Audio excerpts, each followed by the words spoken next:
Apa yang kita hadapi ini bukan satu perkara yang biasa.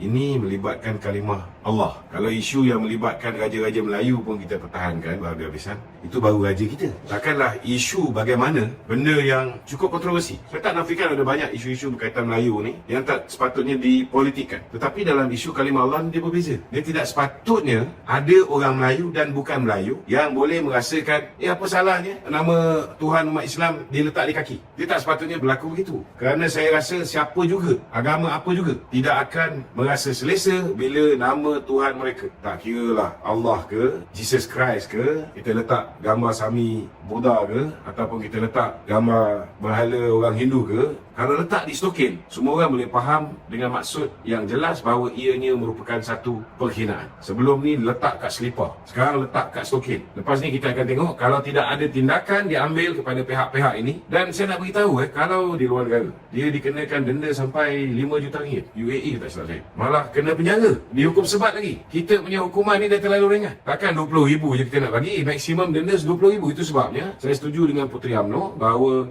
perlu ada semakan undang-undang yang melibatkan perkara-perkara yang menghina agama, menghina bangsa, menghina raja, yang boleh menyebabkan ketegangan kaum, yang boleh menyebabkan orang hilang hormat pada 3 institusi ni. Sewajarnya dikaji semula hukuman ni. Memang sewajarnya lebih berat hukumannya. Dan hari ini Kebaharulian Yang Maha Majelis daripada Kebaginda Yang Tuan Agong dan anak anda Baginda sudah menyatakan dengan jelas bahawa Baginda berdua murka dan mengharapkan supaya satu tindakan yang tegas diambil. Dan pendirian UMNO seperti mana yang diungkapkan oleh Presiden UMNO semalam, Datuk Seri Ahmad Zahid Hamidi, pendirian kita selaras dengan titah Paduka Baginda Yang Tuan Agong, dan Datuk Zahid mengharapkan supaya apa yang berlaku di KK Mat ini menjadi pengajaran kepada pasaraya-pasaraya yang lain supaya jangan mengulangi kesilapan bodoh yang sama.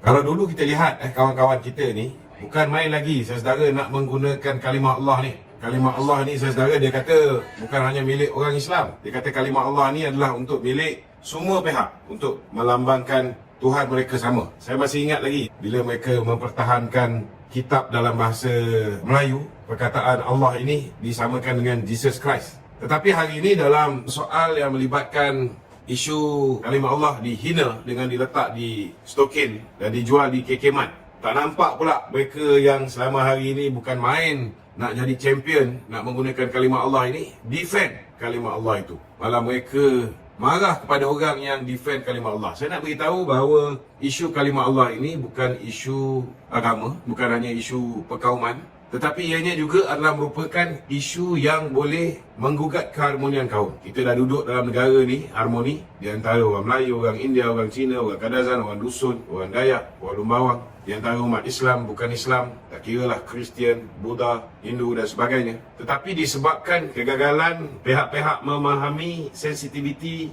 tentang penghinaan ini, telah menyebabkan ianya menjadi polemik politik.